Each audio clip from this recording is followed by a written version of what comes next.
apa yang akan terjadi di masa depan kalau Pak Prabowo akhirnya mengatakan bahwa dia adalah muridnya Jokowi, dia dipersiapkan oleh Jokowi. Blessing in disguise. Beruntung Pak Prabowo ucapkan itu, sehingga kita tidak akan lagi tagih dari Prabowo oposisi itu. Walaupun kita tahu bahwa mungkin sekali Pak Prabowo berubah pikiran ketika dia sudah dilantik sebagai presiden di bulan Oktober. Tetapi konsistensi seseorang itu diukurkan di awal dia memperoleh mandat rakyat. Buat beliau yang sudah dinyatakan sebagai presiden terpilih yang akan dilantik bulan Oktober, dipersiapkan oleh Jokowi, bukan dipersiapkan oleh rakyat ternyata. Bukan dipersiapkan oleh akal sehat ternyata. Bukan dipersiapkan oleh konstitusi ternyata. Bukan dipersiapkan oleh demokrasi ternyata.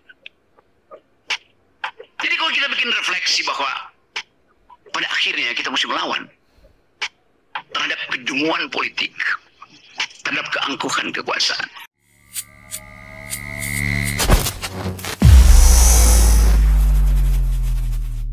Masih ingat kereta api cepat Jakarta-Bandung yang saya orang Bandung belum pernah pakai karena terlalu mahal, nggak kuat, saya nggak bisa bayar. Belum 3 bulan terima duit utangan. KAI akui berat bayar cicilan proyek kereta Wus. Panjang sekali Wusnya. Benar analisa banyak kalangan, keuangan PT KAI bakal terganggu karena harus menanggung utang proyek kereta cepat Jakarta-Bandung. Gimana nih, Pak Prabowo harus menyelesaikannya ini.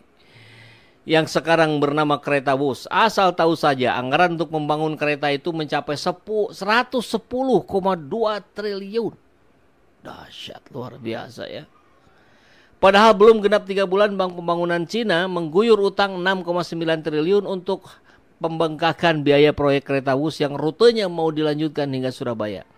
Apakah ada proses evaluasi ya? Itu kan ramainya juga katanya saya nggak pernah naik. Katanya akhir pekan aja, Sabtu Minggu yang ramai, yang penuh itu. Weekday itu sepi, kosong itu. Raden Agus Dwinanto, Corporate Secretary, mengonfirmasi bahwa utang CDB itu harus ditanggung perseroan atau KAI, mengingat posisi KAI sebagai pemimpin konsorsium BUMN Indonesia yang memegang saham pengendali di PT Kereta Api Cepat.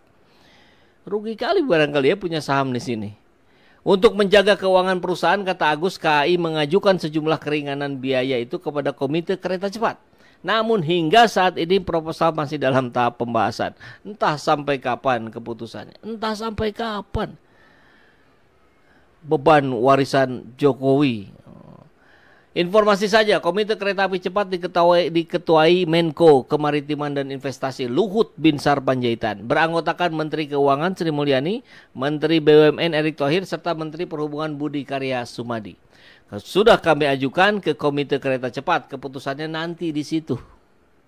Kita minta dukungan ke pemerintah karena kalau biaya infrastruktur dibebankan ke operator akan berat sekali. Ini sudah kita ingatkan dari dulu ya.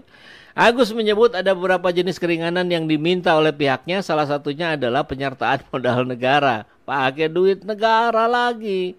Suntikan modal negara wajib diberikan kepada KAI untuk menjaga kondisi keuangan perseroan tetap optimal. Hati-hati nih, nanti jangan-jangan gaji-gaji mereka ini gede-gede juga ya. Dan masih ingat kan usulan LBP? Ini masih wacana awal katanya. Pajak motor mau dinaikkan. Pajak motor bukan buat warga Bandung dan Jakarta, seluruh Indonesia. Karena nanti duitnya itu akan dipakai untuk mengurangi beban KAI dalam proyek kereta api cepat. Coba, di mana unsur keadilannya? Rakyat pakai motor seluruh Indonesia yang barangkali kurang dari 1% yang menikmati kereta api cepat itu, tapi mereka dibebankan. Gila nggak itu? Dahsyat bukan? Jahat bukan? Bentuk keringanan lain yang diajukan adalah pembebasan biaya infrastruktur, maintenance, dan operation pada kereta konvensional. Terkait hal itu, dia menyebut Kementerian Perhubungan telah mengeluarkan regulasi baru yang memungkinkan adanya pembagian beban biaya ini antara KAI dan pemerintah, dalam hal ini Ditjen Perkeretaapian. Dan seterusnya deh. Pokoknya mah Ini kereta api cepat yang proyeknya sangat tidak cepat dan membuat pembengkakan utang yang sangat cepat. Luar biasa. Dan ini analisa dari kawan kita ini, menarik juga nih. Kita baca dari Radar Aktual. 2 tahun masa kritis Presiden terpilih Prabowo Subianto. Rakyat tahu Presiden Jokowi dalam bayang-bayang LBP. Tak jarang LBP disebut sebagai presiden bayangan, bahkan ada yang menyebut sebagai the real presiden. Tak ada yang gratis dalam politik. LBP lah yang mengorbitkan Jokowi.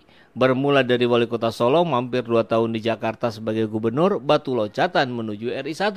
LBP lah yang berperan penting dalam mengorbitkan Jokowi hingga mencapai puncak karir politik tertinggi. PDIP sebelah mana?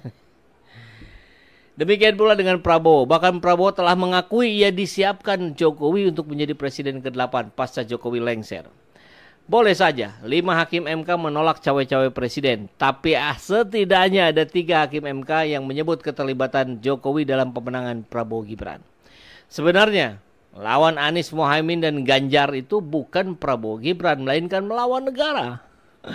Negara yang dipimpin oleh seorang kepala negara yang bernama Joko Widodo. Dalam politik mana ada makan siang gratis. Pasca lengser 20 Oktober nanti, Jokowi tentu ingin mengulang sejarah sukses LBP mengendalikan pemerintahan Jokowi. Mantan presiden yang berpengaruh mengendalikan rezim Prabowo Gibran. Bukan semata karena faktor Gibran putra sulung Jokowi, melainkan Jokowi telah menanam investasi politik dengan mengantarkan mantan rivalnya di Pilpres 2014 dan 2019. Prabowo mengikuti jejak mantan mertuanya, Presiden Soeharto, berkantor di Istana Presiden.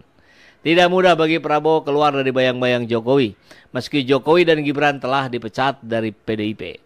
Jokowi masih punya loyalisnya yang menguasai pos-pos strategis seperti Kapolri, BIN, KSAD yang menjadi calon kuat Panglima TNI dan beberapa dewan bentukan Jokowi yang digawangi LBP. 2024 sampai 2026 masa kritis Presiden Prabowo.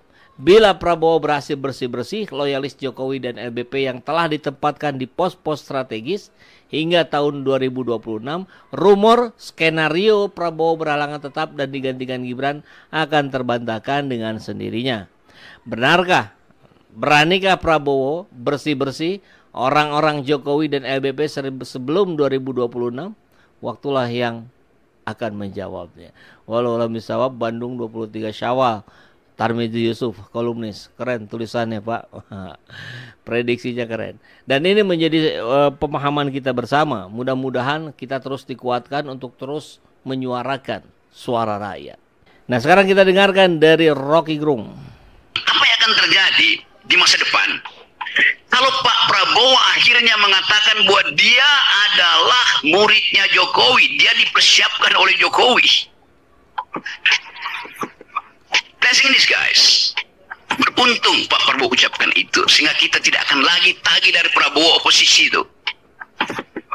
Walaupun kita tahu bahwa mungkin sekali Pak Prabowo berubah pikiran ketika dia sudah dilantik sebagai presiden di bulan Oktober. Tetapi konsistensi seseorang itu diukurkan di awal dia memperoleh mandat rakyat. Buat beliau yang sudah dinyatakan sebagai presiden terpilih yang akan dilantik bulan Oktober dipersiapkan oleh Jokowi, bukan dipersiapkan oleh rakyat ternyata, bukan dipersiapkan oleh akal sehat ternyata, bukan dipersiapkan oleh konstitusi ternyata, bukan dipersiapkan oleh demokrasi ternyata. Jadi kalau kita bikin refleksi bahwa pada akhirnya kita mesti melawan terhadap kedunguan politik, terhadap keangkuhan kekuasaan. Ya, kita harus melawan pada kedunguan politik dan keangkuhan kekuasaan. Itu menjadi jalan kita dakwah insyaallah buat orang muslim ya. Assalamualaikum warahmatullahi wabarakatuh.